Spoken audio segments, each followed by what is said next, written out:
es.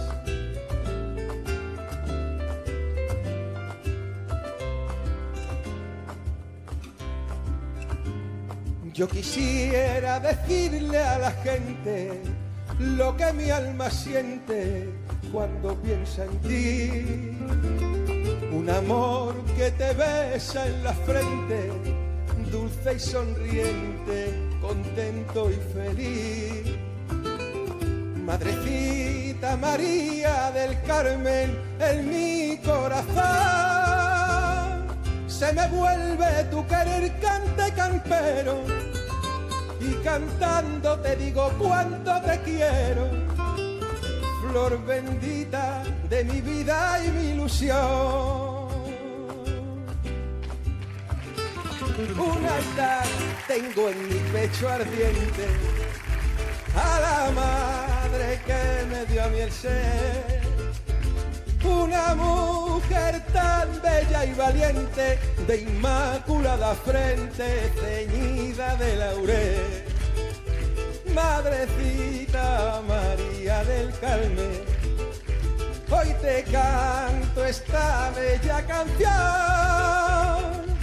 con ella te brindo mi cariño, y lo mismo que cuando era un niño, en mis labios pongo el corazón.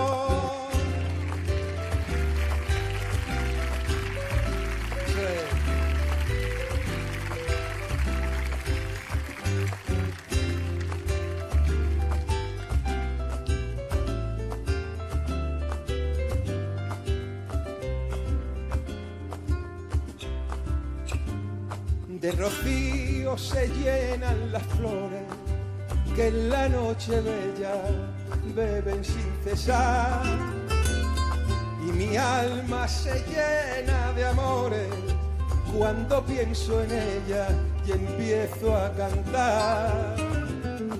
Y mi alma hecha golondrina se pone a volar, y llegando hasta mi madre se reclina, y en su pecho de azucena y clavellina es mi alma la que se pone a cantar.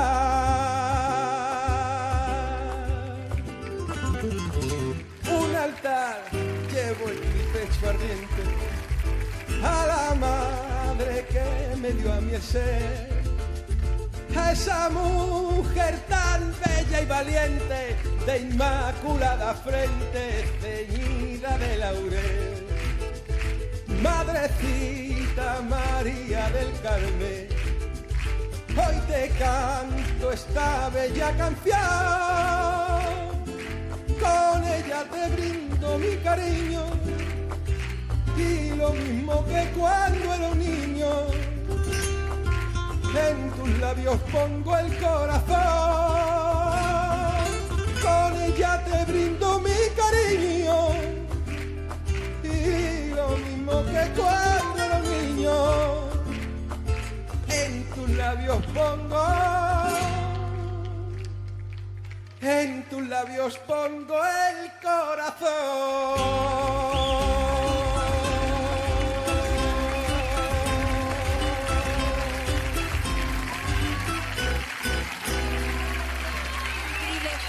Valderrama.